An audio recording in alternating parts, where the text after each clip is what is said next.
26 ఎఫెసీయులకు రాసిన పత్రిక 6వ అధ్యాయము మొదటి వచనం నుంచి 4 వచనాలు ఎవరైనా ఒకరు చదివి వినిపించగలసిందిగా వేడుకొనొచ్చున్నాం. Page number 176. ఎఫెసీయులకు రాసిన పత్రిక 6వ అధ్యాయము 1 నుంచి 4 వచనాలు. పిల్లలారా, ప్రభునందు మీ తల్లిదండ్రులకు విధేయులై ఉండుడి. ఇది ధర్మమే. నీకు మేలు కలుగునట్లు నీ తండ్రిని నీ తల్లిని సన్మానింపుము. అప్పుడు నువ్వు భూమి మీద దీర్ఘాయుష్మంతుడగునట్లు. ఇది వాగ్దానంతో కూడిన ఆజ్ఞలలో మొదటిది. తల్లిదండ్రులారా, మీ పిల్లలకు కోపం రేపక ప్రభు యొక్క శిక్షణలోను బోధనలోను వారిని పెంచుడి. ఇక్కడ వాక్యమైన దేవుడు మనతో ఏమని మాట్లాడుచున్నాడంటే, పిల్లలారా, ప్రభువు నందు మీ తల్లిదండ్రులకు విధేయులై యుండుడి. ఈ వాక్యము చిన్న పిల్లలకు అనుకున్న వారు ఒకసారి చేతులు లేపండి పైకి. పిల్లలక ఈ వాక్యము నేను చెప్తా చూడండి. పిల్లలంటే చిన్న పిల్లలు కాదు. జాగ్రత్తగా వినండి, కొద్దిసేపే చెప్తాను. పిల్లలంటే చిన్న పిల్లలు కాదు, అందరూ పిల్లలే. తల్లిదండ్రులు బ్రతికి ఉన్న వారందరూ పిల్లలే. ఎందుకంటే నువ్వు 40 ఏళ్ళు ఉండొచ్చు, 50 ఏళ్ళు ఉండొచ్చు, 60 ఏళ్ళు కూడా ఉండొచ్చు. నీ తల్లిదండ్రులు బ్రతికున్నారంటే నీ తల్లిదండ్రులకు నువ్వేమైతావు? పిల్లలే. కుమారుడు కుమార్తెనే. ఏమంటుండు? ప్రభు నందు మీ తల్లిదండ్రులకు విధేయులై ఉండండి. ఇదే ధర్మమే. ధర్మము అంటే మీరు మీ తల్లిదండ్రులను ఎలా చూసుకుంటారో నాకైతే తెలియదు, కానీ చూసిన సంఘటనలు చెప్తా చూడండి. చాలా ప్రేమతో వాళ్ళు లేవలేని స్థితిలో ఉన్నప్పుడు పసిపాపలాగా లేపుకొని చూసుకొని తిండి పెట్టే వాళ్ళు ఉన్నారు. అంతేకాకుండా తల్లిదండ్రులను హింస పెట్టే వాళ్ళు కూడా ఉన్నారు. ఇవన్నీ ఎవరు గమనిస్తారంటే, ఇట్లా అక్షితలాగా ఎదుగుతున్న బిడ్డలు ఏం చేస్తారు? గమనిస్తూ ఉంటారు. మీరు కొంచెం నాకు సమాధానం చెప్తూ ఉండాలి మధ్యలో. అయితే వాళ్ళు గమనిస్తూ ఉంటారు. వాళ్ళు పెద్దయ్యాక వాళ్ళు మీకు కూడా అదే విధంగా ప్రవర్తిస్తారు మీతో. ఎందుకంటే మీరు మీ తల్లిదండ్రులను ఎలా చూసుకుంటున్నారో వారు చూస్తారు. మీరు ఎలా మాట్లాడుతున్నారో వాళ్ళు గమనిస్తూ ఉంటారు. తిరిగి అవే మాటలు, అదే ప్రవర్తన ఎవరి లోపల కనిపిస్తాయి? నీ కన్న బిడ్డల లోపల కనబడుతూ ఉంటాయి. అంతేకాకుండా 4వ వచనం చూడండి.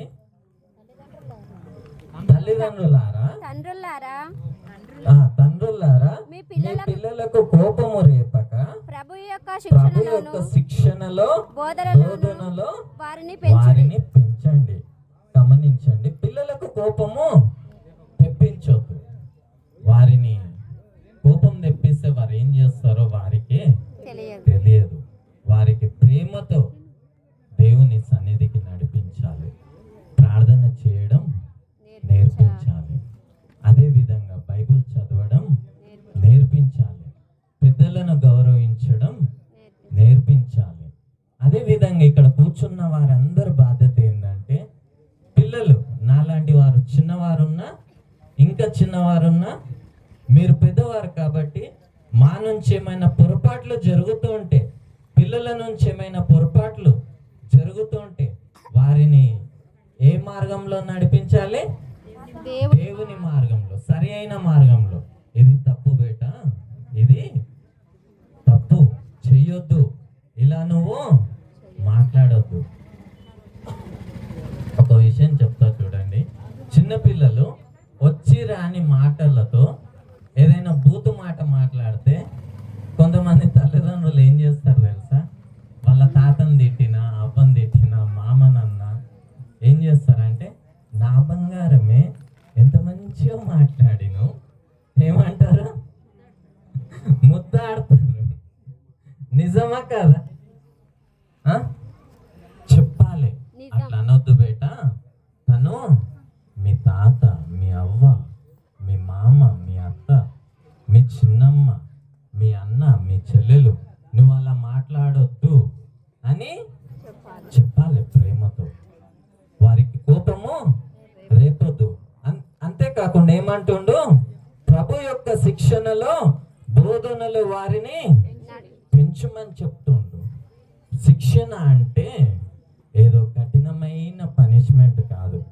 వారు మీరు ప్రార్థన చేస్తుంటే గమనిస్తారు, వారు కూడా ప్రార్థన చేసుకుంటారు. మీరు వాక్యం చదువుతుంటే వింటుంటే వారు చూస్తారు, వారు అదే నేర్చుకుంటారు.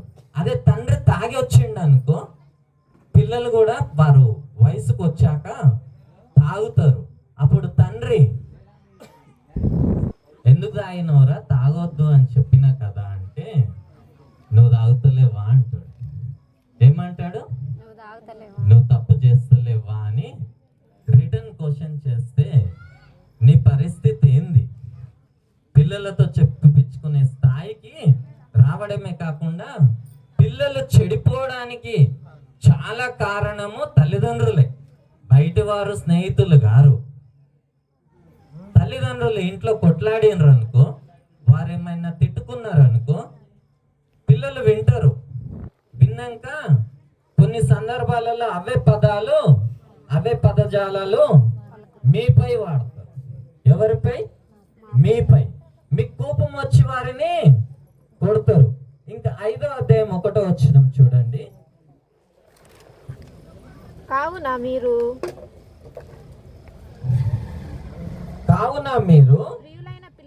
ప్రియులైన పిల్లల వలె దేవుని పోలి నడుచుకోవాలి. ఎవరు నడుచుకోవాలి? తల్లిదండ్రులు, పిల్లలు కాదు. ఎవరు నడుచుకోవాలి? ప్రియులైన పిల్లల వలె దేవుని పోలి నడుచుకోవాలి. తల్లిదండ్రులు ఎంత మంచివారైతే పిల్లలు కూడా అంతే మంచివారు అవుతారు. తల్లిదండ్రులు చెడ్డవారైతే పిల్లలు కూడా చెడిపోతారు. కాబట్టి తల్లిదండ్రులైన మీరు మంచి మార్గంలో నడుచుకోవాలి. ఇంకా 4వ అధ్యాయం 15వ వచనం చూడండి. ప్రేమ కలిగి సత్యము చెప్పుచు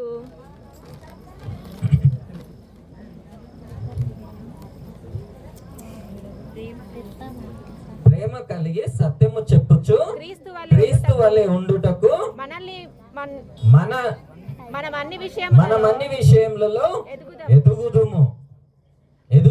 అంటే వయస్సు పెరుగుతూ ఉంటది కానీ తగ్గదు. ఏమంటుండో, క్రీస్తు వలె సత్యము చెప్పుచు, అబద్ధం ఆడొద్దు, ఒకరికి మోసము చెయ్యొద్దు. తల్లిదండ్రులు మోసం చేస్తే పిల్లలు కూడా మోసం చేయడం నేర్చుకుంటారు. తల్లిదండ్రులు అబద్ధం ఆడితే పిల్లలు కూడా అబద్ధం ఆడడం నేర్చుకుంటాడు.